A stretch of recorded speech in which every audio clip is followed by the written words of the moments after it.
Today we're diving into something that trips up a lot of English learners, that habit of translating everything in your head. Yeah, that constant back and forth, right, between your own language and English. Exactly. And look, it's totally normal when you're starting out, but, well, it can really put the brakes on speaking smoothly, sounding Different. natural.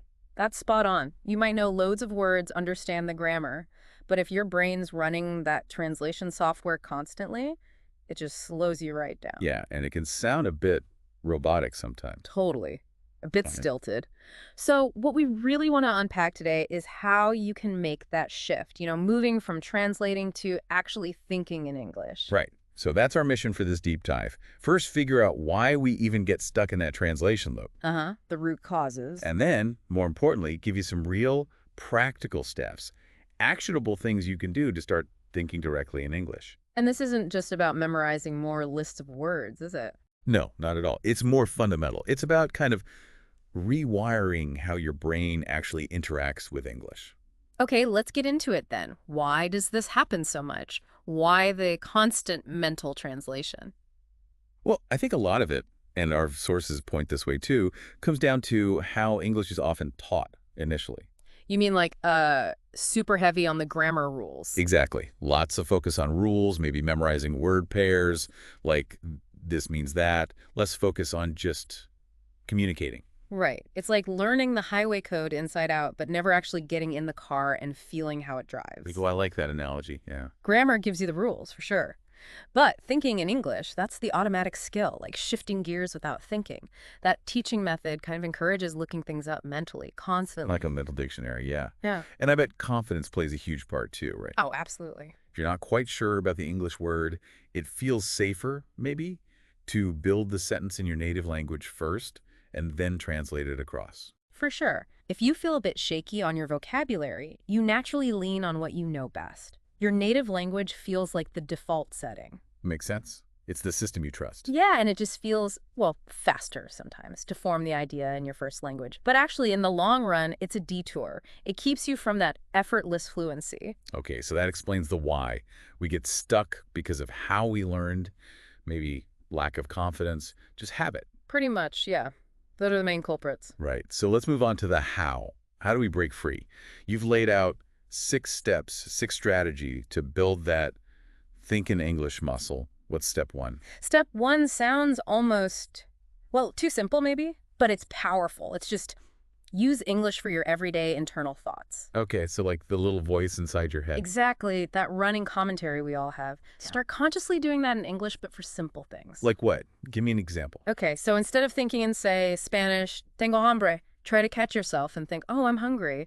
Or you see the messy kitchen and think, I need to tidy up. Ah, I see. So it's about narrating your own little world, but in English. Precisely. And the absolute key thing here, the non-negotiable part. No translation. Zero translation. Just the English thought directly. See the dirty clothes. Think.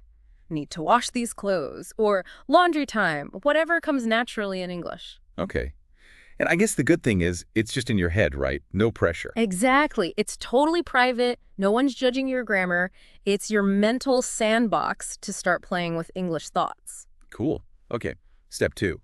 Connect words to images, not translations. This one feels really important. It is. It's about cutting out the middleman, your native language. So how does that work? Like if I think of the word chair. Right. Instead of your brain jumping to the word for chair in your first language, you actively picture a chair. Any chair. Any chair. A wooden one, an office chair, the one you're sitting on, the link becomes. English word chair directly connects to the concept or the image of a chair. Bypassing the translation step completely. Totally bypassing it. So it's English word idea image, not English word native word idea image. It just makes that connection much more direct. That makes a lot of sense. So if I learn cloud, I should picture a cloud, not just learn the translated word. Exactly. Anchor it to the visual, the meaning. It makes it stick better and come to mind faster when you need it. All right. Step 3. Label things around you. This seems like a natural follow-on from the image connection. It really is. Now you're taking that word image connection and applying it actively to your environment. So just look around the room. Yeah, wherever you are. And mentally name things in English. Laptop, mug, window, plant. So you're not just passively seeing them, you're actively thinking the English word for them. That's a lamp. You got it. Slow effort. You can do it anytime, anywhere, and it just constantly reinforces the vocabulary you have, strengthening that direct object-word link. Yeah. Nice. Okay, step 4 is about learning in phrases, not just single words. Why is that better? Well, think about how we actually speak. We don't usually speak in single words, do we? We use chunks of language. True, like have breakfast or take a shower. Exactly. So instead of just memorizing book and read separately, learn the phrase read a book. Or instead of fast and car, learn a fast car.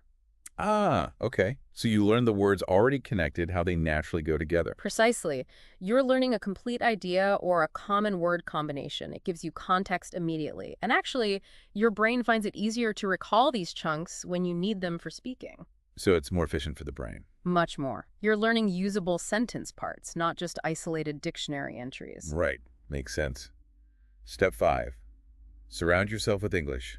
Immersion. This sounds crucial. It really is. You want to create an environment where English is just there all the time. So practical things. What can people do? Easy wins. Change your phone language to English, your computer, your apps. Ooh, yeah. That forces you to interact with it daily, even for simple stuff. Definitely. Then there's media, watching TV shows or movies in English. Without subtitles, that feels like a big jump for some people. It can be challenging, absolutely. But try it. Even if you don't catch everything, maybe start with shows you know well. Or just try short bursts. It forces your brain to rely on listening, context, intonation. Rather than just reading your native language at the bottom of the screen. Exactly. And don't forget the everyday stuff. Reading signs on the street, menus in cafes, instructions on packaging. Just actively notice and engage with the English around you. So it's about making English unavoidable in a good way. Yeah. The more exposure, the more your brain just gets used to operating in English. It starts to feel less foreign. Okay, final step, number 6. Actively practice describing things in English. This sounds like putting it all together. It is. This moves you from passively absorbing or thinking internally to actively producing English sentences. How do you do it? Just pick something. Yep. Pick any object nearby. Your keys, a pen, a picture on the wall, and describe it. Out loud if you can. Like the example in our notes. This is a soft blue pillow. It's on the sofa next to the window. Keep it simple. Keep it simple to start, absolutely.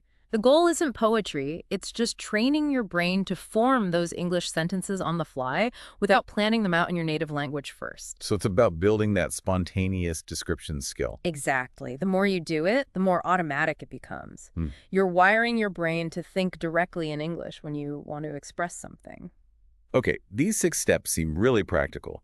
From internal thoughts, linking words to images, labeling, using phrases, immersion, and finally describing things. It's a clear progression. Yeah, they build on each other, all aiming for that same goal, switching off the internal translator. Right. Now, to make this even more real, you mentioned a quick thinking game. I'm intrigued. Yeah, just a little exercise, low pressure, high value. I'll give you 2 quick scenarios. Your job is to just think or say out loud if you want your immediate reaction in English. The key is immediate. No translating first. Ready? Okay, yeah, I'm ready. Let's do it. All right. Scenario 1. You suddenly feel hungry. You look at the clock, it's lunchtime. What's the first English thought that pops into your head? Go. Yeah, I'm starving. Time for lunch. Something like that. Perfect. See? Direct English thought. Doesn't need to be fancy. Okay, scenario 2. You're looking at the window at an amazing sunset. You want to tell your friend about it. What's the very first thing you'd say or think to describe it in English? Instantly. Right, like, whoa, look at the sky. It's all orange and purple. Brilliant. Again, straight into English. That's the habit we want to build. And it's okay if it's not perfect grammar. Absolutely okay. This exercise is just about practicing that instant reaction. Our sources emphasize this too. Mistakes are fine. They're actually part of how your brain learns and adapts. Don't sweat the small stuff here. That's really good to hear. Takes the pressure off. Okay, so wrapping this up, the big takeaway from this deep dive seems pretty clear. Yeah. What is it for you? That kicking the mental translation habit, it's not just a nice to have, it's pretty fundamental if you want to get truly fluent, right? Couldn't agree more. It's about letting your brain actually operate in English. That's what leads to speaking more smoothly, more quickly, and definitely with more confidence. And the way to do that is by actively, consciously bringing English into your daily life, your thoughts, how you see the world, the media you consume. Exactly. Integrate it. Make it part of your routine. That's what speeds up the process of starting to really think in the language. Well, speaking of routines, that actually leads perfectly into our next deep dive.